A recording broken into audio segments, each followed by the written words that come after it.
Hello दोस्तों, नमस्कार।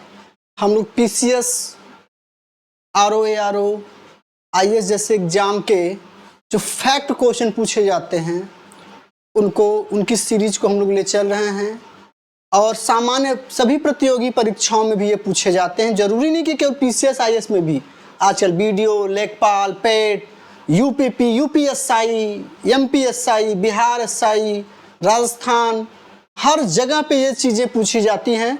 तो ये देखते हैं, आज हम लोग पढ़ेंगे मुगल प्रशासन के बारे में। देखेंगे मुगल प्रशासन का ट्रिक क्या है कि मुंशी के बक्से में आतिशबाजी है, तो मुंशी से मीर मुंशी, मीर बख्शी और मीर आतिश।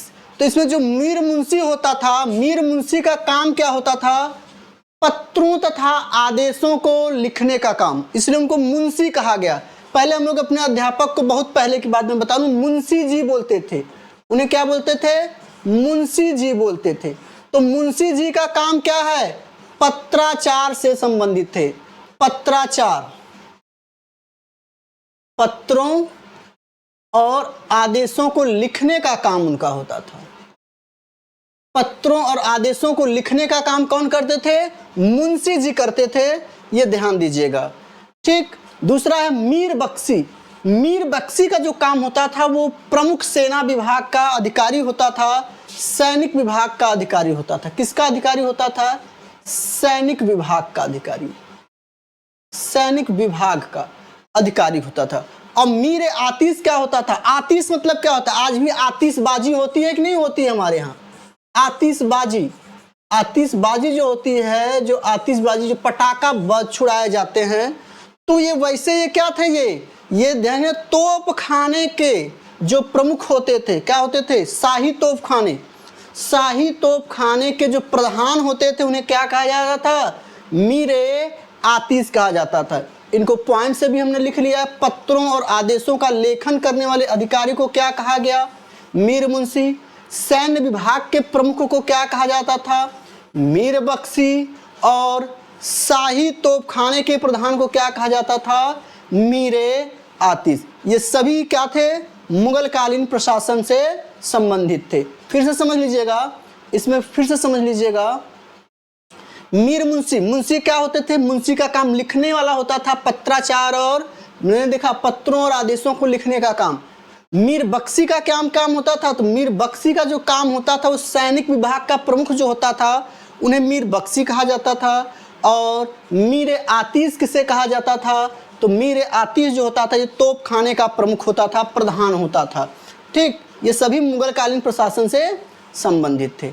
अब अगर हम मराठा कालीन प्रशासन से संबंधित चीजों को देखें, मराठा कालीन प्रशासन के अधिकारियों को देखें, तो इनका ट्रिक है, कार से रसद ले आओ। कार से कारवानिश, रसद से राशन। तो कारनवालिश जो होता था, कारनाविश, ये रसद विभाग का अधिकारी होता था। कारवानिश जो होता था, कारवानिश जो होता था वो रसद विभाग का। जब युद्ध होता था प्राय, तो उस युद्ध के समय जब कहीं आक्रमण करते थे या आक्रमण होता था, तो रसद विभाग जो होता था भरपूर भोजन की व्यवस्था के लिए, राशन की मात्रा को देखना कि हम कितने दिन तक जा रहे हैं कहीं युद्ध करने के लिए, उतने दिन तक खाने के लिए हमें राशन की व्यवस्था कैसे करनी है, ये सभी मराठा प्रशासन में जो इसको करते थे उन्हें क्या कहा गया? कारवानिश कहा जाता था। आगे मजनू का लेखा।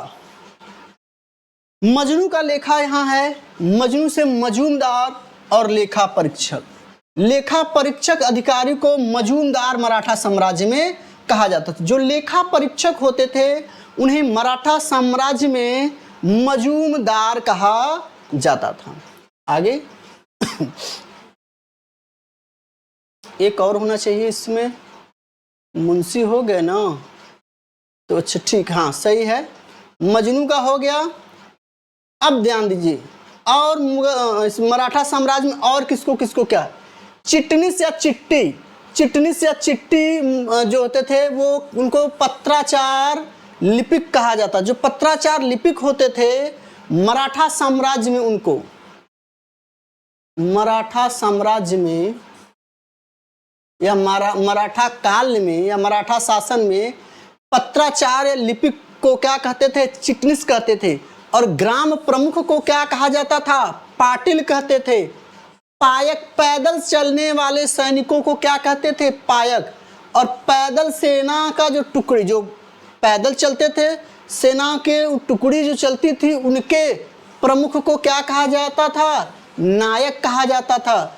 और 5 नायकों के प्रमुख, यानी अगर 5 नायक हैं, एक नायक जो हो गए भाई वो सेना के टुकड़ी हो गए, लेकिन सेना के कई टुकड़ी यानी 5 टुकड़ी के जो नायक होते थे, उनका जो प्रमुख होता था उन्हें हवलदार कहते थे। और 5 हवलदारों के प्रमुख को जुमलादार कहा जाता था। और 40 से 50 खवैया द्वारा खेने वाली नाव जो होती थी, नाव जो होती थी, उन्हें गल्लीबत कहा जाता था। ठीक, तो ये हमारे प्रशासन से संबंधित थे, मराठा प्रशासन और मुगल कालीन प्रशासन से संबंधित जो फैक्ट आपके एग्जामों में पूछे जाते हैं उनसे रिलेटेड। ठीक है दोस्तों, कल फिर मिलते हैं। नमस्कार।